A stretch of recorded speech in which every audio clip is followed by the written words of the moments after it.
Hello, my name is Felix here, and this is my presentation about corporate ethics and data governance, an analysis of Facebook's response to Cambridge Analytica. In 2013, a personality quiz app called This Is a Digital Life was created by Dr. Alexander Kogan. While only around 270,000 people actually used the app, Facebook's data sharing policies at the time allowed it to collect information from over 87 million profiles. This data was then shared with Cambridge Analytica. It was used to build detailed psychographic profiles, which were then used to micro-target voters during both the 2016 presidential election and the Brexit referendum. Importantly, users were never informed that their personal data has been harvested for political influence. Now that we understand how the breach happened, let's explore what ethical responsibilities Facebook had and where it fell short. Facebook had a clear ethical responsibility to its users to protect their personal data, to be transparent about how it was used, and to ensure fairness in handling that data. However, in this case, the company failed on all three fronts. It allowed unauthorized access to millions of users' information and didn't inform them clearly. This breach of responsibility significantly undermined user trust and highlighted serious gaps in Facebook's ethical conduct. Here's where Facebook went wrong. Under duty of care, Facebook allowed Kogan's app to collect not just the data of consenting users, but also their friends without any consent. This was a serious violation of user privacy enabled by Facebook's own system design.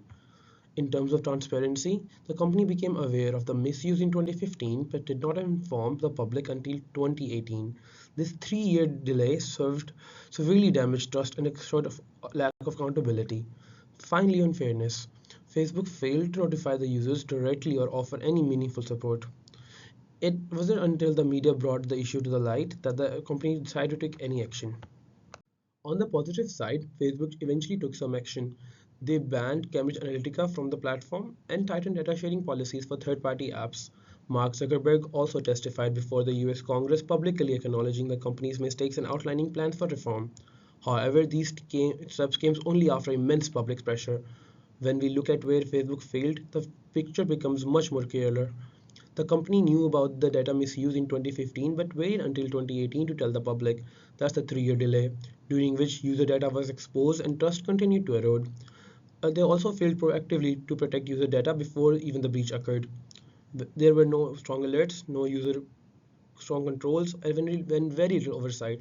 And perhaps most concerning, Facebook continued prioritizing platform growth and ad revenue along weaker governance structures to persist. This suggests that financial goals were placed above ethical responsibility. This case revealed a clear conflict between Facebook's business model and its ethical responsibilities. The company's core revenue relies on targeted advertising, which depends on access to large amounts of user data. This created strong incentives to provide developers and advertisers with extensive access, often at the expense of privacy. Instead of prioritizing data protection, Facebook designed its API to maximize data availability. Its slow and delayed response to breach suggests that it's protecting business interests, such as avoiding reputational harm and keeping advertisers satisfied, was placed well above transparent and ethical practices.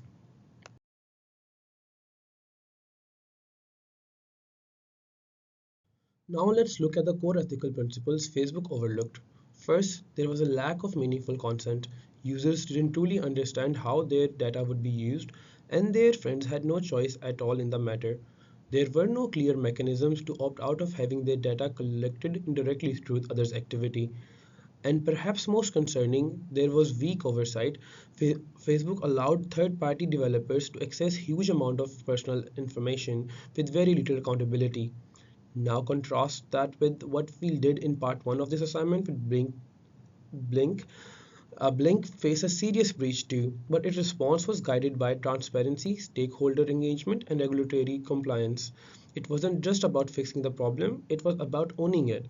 Blink's leader communicated early, involved effective customers, and made ethical responsibility their top priority. Whereas Facebook was reactive and profit driven, Blink was proactive and values driven. And that difference right there is what separates ethical leadership from damage control. Now let's look at legal actions that were taken. First, the US Federal Trade Commission fined Facebook a staggering $5 billion, one of the largest fines ever issued for a privacy violation.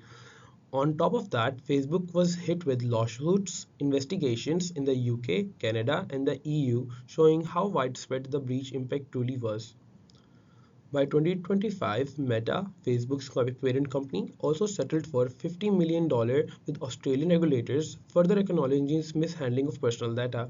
Let's briefly compare this to how other companies handled similar breaches.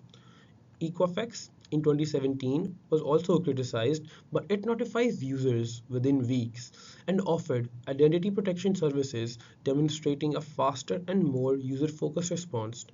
Meanwhile, Yahoo's repeated delays in disclosure caused even steeper consequences, especially due to their recurring security lapses. These comparisons show that while no breach is perfect, timely response and user support can significantly affect public trust and legal consequences. How Facebook could have improved? Firstly, the most basic step, notifying users immediately after discovering the breach. Instead of waiting 3 years, Facebook could have acted swiftly. Timely disclosure not only aligns with ethical expectations but also helps individuals take action to protect themselves. Secondly, Facebook could have provided clear and accessible support tools like identity theft protection or alert services. These tools would have shown that the company took user safety seriously and acknowledged the harm caused. Third, they needed external accountability. Bringing in third-party audits and independent oversight would have added a layer of transparency and shown regulators and the public that Facebook was committed to improving its data governance. Lastly, a major issue was the lack of restrictions on third-party apps. Facebook needed to tighten app permissions and proactively identify and close dangerous loopholes in its platform before harm occurred, not after. Had Facebook implemented these measures early, the scope and impact of the breach could have been drastically reduced. It's not just about legal compliance, it's about responsible leadership in a digital age. To conclude, this unit has really helped me connect the dots between legal frameworks and ethical thinking, especially through the Australian privacy principles we explored in week 2. These principles became a foundation for my approach in Assignment 3A, where I used them to understand and assess how privacy breaches should be addressed responsibly. The Cybercrime Act added another layer showing how law and ethics work hand in hand to maintain digital trust, something that's often overlooked in corporate settings.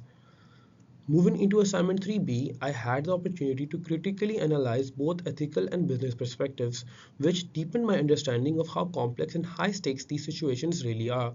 But perhaps the biggest takeaway from this is technical solutions alone are not enough. What truly matters is ethical foresight, transparent leadership, and a value based mindset. These are what guide responsible decision making in cybersecurity, not just compliance, but genuine accountability. As we conclude this presentation, it's important to reflect on the bigger picture. Managing cybersecurity incidents isn't just about legal compliance or technical patches. True responsibility lies in upholding ethical leadership, practicing transparency, and being fully accountable for our actions. Strong values must guide every decision because without them, even the most advanced security measures fall short. In today's digital world, trust is earned not through fixes but through integrity. Thank you so much for listening to my presentation.